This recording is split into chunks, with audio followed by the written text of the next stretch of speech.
بچوں کی تربیت یہ ہر ماں کی ذمہ داری، ٹیوشن، اسکول اور مدرسہ صرف ذمہ داری نہیں. میں آپ کو طور طریقہ بتاتا ہوں.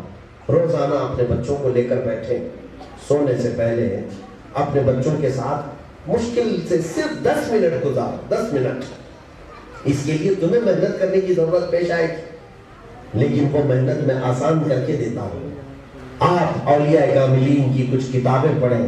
موبائل ہے تمہارے پاس، انٹرنیٹ ہے تمہارے پاس، جس زبان میں چاہو آج سارے مواد مل جاتے ہیں. پڑھو واقعات، اسلام کے سچے واقعات پڑھو، اور اپنے بچوں کو لے کر بستر میں بیٹھ جاؤ کھانے کے بعد، سونے سے پہلے، اور ان کو کسی نہ کسی ولی کا واقعہ ایک رات سناؤ. دیکھنا وہ بچہ ایڈکٹ بن جائے گا تمہارے واقعات سننے کا.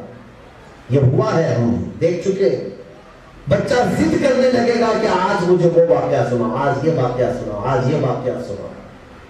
ہم نے یہ تجربہ کر کے دیکھا ہے، جن کو یہ سنانے کی عادت ہوتی ہے اور جن بچوں کو سننے کی عادت ہوتی ہے، وہ بچے پھر آج رات کو موبائل اور انٹرنیٹ لے کر کے نہیں سوئیں گے. آج بچے، اور تمہارا حال کیا ہے، رات کو ٹی وی لگا دیا، سیریل چل رہا ہے یا فلمیں چل رہی ہے، اسی حالت میں ماں کو بھی نیند آ گئی، باپ کو بھی نیند آ گئی، اور بچہ پتہ نہیں کہاں چلا گیا. یہ تو ہمارے رات گزارنے کے طریقے ہیں. کب ہم اپنے بچوں کو وقت دے رہے ہیں؟ کب ہم اپنے بچوں کے اندر یہ تقویٰ، طہارت، صبر، رضا، توکل سکھا رہے ہیں؟ صرف اگر آپ یہ واقعات اسلام ہی ان کو روز سناتے رہ جائیں تو دیکھنا اس بچے کے اندر اتنی بڑی تبدیلی آئے گی. یہ میرا چیلنج ہے، اگر بچہ نہ بدلے تو پھر میرا دامن پکڑ لینا. حقیقت میں میں کہہ رہا ہوں، یہ ہمارے اسلاف کی اللہ رب العزت نے ان کی ذات اور ان کے ناموں میں اتنی برکت رکھی ہے کہ جو بچے ان کے نام رکھے جاتے ہیں ان میں تاثیر پیدا ہوتی ہے. نام رکھے جاتے ہیں تو تاثیر پیدا ہوتی ہے. تو جب ان کے اخلاق سنائے جائیں تو ان بچوں میں کتنی برکت پیدا ہوتی ہے. یہ نہیں کر رہے ہم. زیادہ بچہ ستانے لگا تو اس کے ہاتھ میں موبائل دے دی، لے لو کھیلو. وہ بچہ گیم کھیلتے کھیلتے سو گیا. کیا یہ ہر گھر کی آج کیفیت نہیں ہے؟ تقریباً سب گھروں کی حالت یہی ہے آج. ان بچوں سے انٹرنیٹ ختم کرو، روئے گا 1 دن 2 دن. عورتوں کو اچھی طرح معلوم ہے، جب یہ اپنے پستانوں سے بچوں کا دودھ چھڑا سکتی ہیں تو یہ انٹرنیٹ کیوں نہیں چھڑا سکتی؟ بچے کا دودھ چھڑا لیتی ہے، جبکہ درد عورت کو بھی ہوتا ہے، بچے کو بھی ہوتا ہے، لیکن وہ برداشت کرتی. 1.5 سال کا ہو گیا بچہ، آج دودھ چھڑانا ہے. ماں کو بھی تکلیف ہوتی ہے، ہمیں معلوم ہے اس کا. ماں کو درد ہوتا ہے اور وہ برداشت کر لے جاتی ہے، نہیں اب اس کی مدت ختم ہو گئی دودھ پینے کی، اس کو چھڑا دو. اور ہم نے دیکھا ہے بچہ ایسا بلبلاتا ہے، روتا ہے، گر گراتا ہے، اور اس کا چہرہ دیکھ کر کے رحم آتا ہے، ماں کو بھی باپ کو بھی. لیکن کیا کریں؟ نہیں، اب چھڑانا یہ ایک پرمپرا ہے نا، چھڑانا ہی ہے. تو اس کی غذا، حلال غذا جب ہم چھڑا سکتے ہیں اس کو. کچھ ماں باپ میرے پاس آئے اور یہ کہے کہ نہیں ہم موبائل اس سے لے نہیں سکتے، بڑا ہنگامہ مچا دے گا، پریشان کر دے. کتنے دن کرے گا؟ دودھ چھڑانے کے لیے 2 دن لگتے ہیں، 3 دن لگتے ہیں. تم دیکھو کوشش کر کے کہ یہ ایڈکٹ جو بنے جا رہے ہیں بچے آج تمہارے گیم کے، کارٹون کے، یہ چھڑا دو آ جاتے.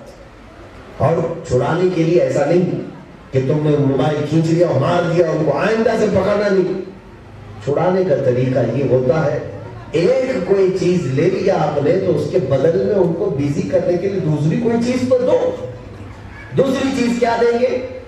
ان بچوں کو لے کر کے بیٹھے، ان کے ساتھ کھیلیں. کیونکہ میرے آقا صلی اللہ علیہ وسلم نے فرمایا 7 سال کا جب تک بچہ نہ ہو جائے تب تک ماں باپ اس کے ساتھ کھیلے. ماں باپ شرم محسوس کر رہے ہیں بچے کے ساتھ کھیلنے، اور کھیلنے کے لیے ان کو آوارہ لوگوں کے حوالے کر کے چھوڑ آیا. آپ تو دنیا ساری چیزیں بنا رہی ہے. بیبی سٹنگ بھی آ گئی نا، اسکول نرسری، کے جی، یو کے جی، نیچے گھٹاتے گھٹاتے آ گئے. بیبی سٹنگ بھی آ گئی کہ چھوٹے سے بچوں کو لے کے آگے ڈالو. کیوں میاں کیوں ڈال رہے ہیں؟ کھیلے گا، ٹائم پاس کر کے تو آئے گا، بوجھ ختم ہوگا. اور عرب میں ہم نے جا کر کے دیکھا ہے حضانہ، اس کے بعد پھر جو ہے وہ رضاعت کے ایام بھی وہی گزارنا ہے. ادھر بچہ پیدا ہوا، ادھر ماں نے وہاں چھوڑ دیا، وہاں دودھ پلانے کا بھی انتظام ہے، دودھ پلانے کا انتظام بھی ہے. تو کس لیے بچے پیدا کر رہے ہیں؟ جب بچہ تمہیں پرورش کرنا ہی نہیں ہے تو اس بچے کے حق نہ مارو، اسے آوارہ نہ چھوڑو، دوسروں کے حوالے نہ کرو. آج تربیت اور اخلاق کی جو کمی ہے، یہ پورا معاشرہ، میں اسی لیے جڑ پر انگلی رکھ رہا ہوں. یہ جڑ ہے، یہاں اگر صحیح ہو گیا تو پورا درخت صحیح ہو جائے گا، پورا درخت صحیح ہو جائے گا۔ آپ ہمیں بار بار کہہ رہے ہیں کہ آپ یہ نوجوانوں کی اصلاح کرو، یہ بوڑھے لوگوں کی اصلاح کرو، یہ ان لوگوں کی اصلاح کرو۔ ارے یہ تناور دار درخت بن چکے ہیں، آج یہ درخت بن چکے ہیں۔ اور میں اپنی بہنوں سے آج جو کہہ رہا ہوں، تمہارے پاس جب بچہ ہوتا ہے وہ نرم پودے کی شکل میں ہوتا ہے، اسے جو شیپ دو گی وہی شیپ وہ اختیار کرے گا، جو عادت اسے ڈالیں گی وہی عادت وہ لے کر کے چلے گا۔ میرے پاس ایک بچی ایسی بھی لے کر آئے ہے ہمارے پاس، الحمدللہ بڑی خوشی ہوتی ہے، چھوٹی سی بچی ہے، 6 سال کی بچی، پورا سورہ واقعہ، پورا سورہ رحمان، پورا سورہ یاسین زبانی سنا۔ ماں باپ نے کیا کیا ہے جانتے ہیں؟ باپ نے روزانہ موبائل آن کر کے صرف قرأت قرآن سننے کی اس کو عادت ہے، صرف قرآن سنا ہے۔